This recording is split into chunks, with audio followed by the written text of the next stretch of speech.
बहुत सुंदर शौहर का उठान है। सास बहू का हाजी में साक है। कैसा लगे कमेंट में बताइएगा। अरे मिस कॉल मारतड़ो नाती भइल का हो, मिस कॉल मारतड़ो पोता भइल का हो, मिस कॉल मारतड़ो पोता भइल का हो, मिस कॉल मारतड़ो पोता भइल का हो।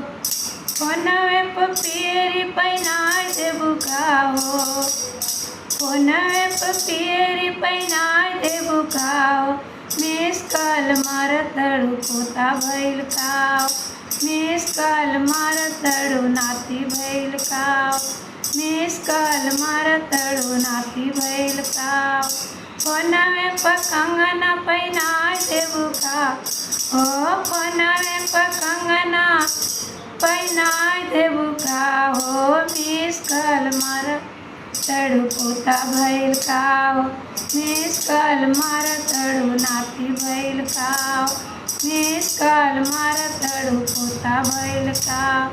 फोनवे पर हरवा पहिना देबू का हो, फोनवे पर हरवा पहिना देबू का हो, मिस कॉल मारतड़ो पोता भइल का हो, मिस कॉल मारतड़ो नाती भइल का हो, मिस कॉल मारतड़ो पोता भइल का हो, मिस कॉल